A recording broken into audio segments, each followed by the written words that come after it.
Assalamualaikum warahmatullahi wabarakatuh. Halo teman-teman, jadi pada kesempatan kali ini kami akan menjelaskan tentang teori Thorndike. Simak videonya ya.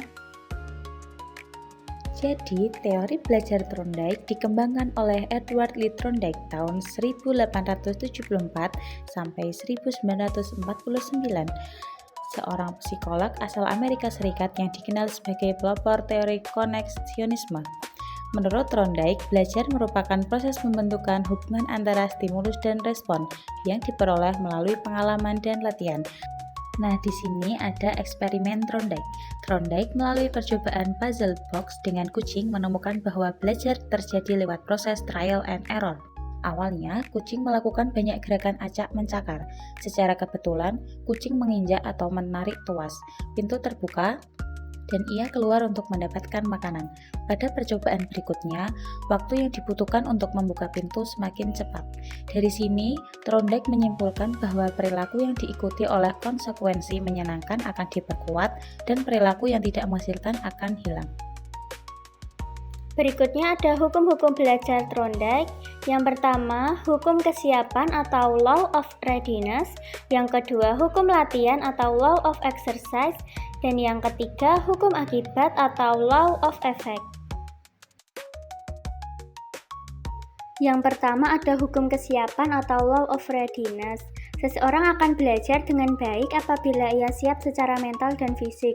Jika belum siap, namun dipaksa untuk belajar, maka hasilnya akan kurang optimal. Contoh, siswa yang sudah siap mental akan lebih cepat memahami pelajaran matematika dibanding yang belum siap. Yang kedua adalah hukum latihan atau law of exercise, di mana hubungan antara stimulus dan respon akan semakin kuat jika sering diulang dan akan melemah jika jarang dilakukan. Contoh, semakin sering siswa berlatih mengetik, maka semakin cepat dan akurat kemampuannya. Dan yang ketiga, hukum akibat atau law of effect. Jika suatu respon menghasilkan akibat yang menyenangkan, reward, hubungan stimulus respon akan menguat. Sebaliknya, akibat yang tidak menyenangkan atau punishment akan melemahkan hubungan tersebut. Contohnya, siswa yang dipuji setelah menjawab benar akan termotivasi untuk belajar lagi. Lalu ada siswa yang kena teguran karena terlambat, maka besoknya dia tidak akan terlambat lagi agar tidak kena teguran.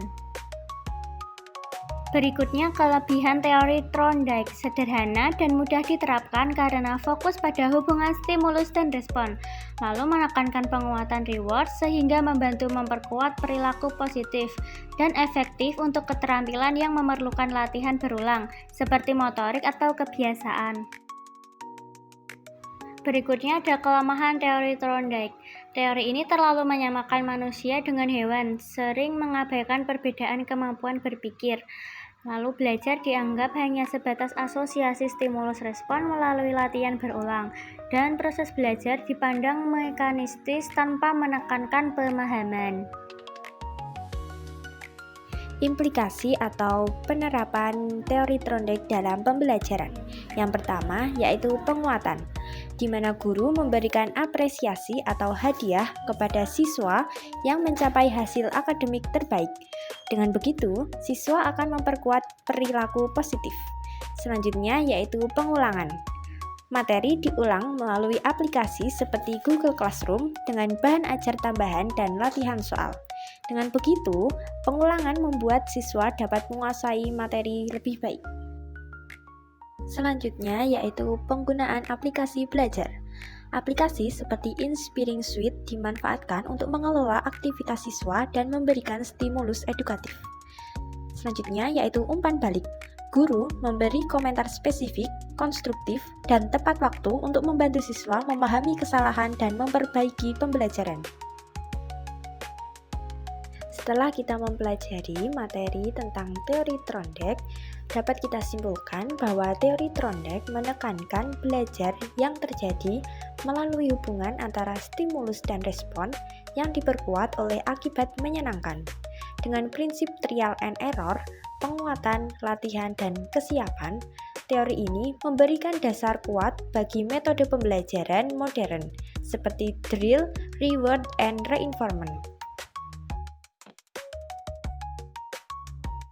Itulah pembahasan materi teori Trondheim. Semoga dapat bermanfaat bagi teman-teman semua. Terima kasih sudah menonton.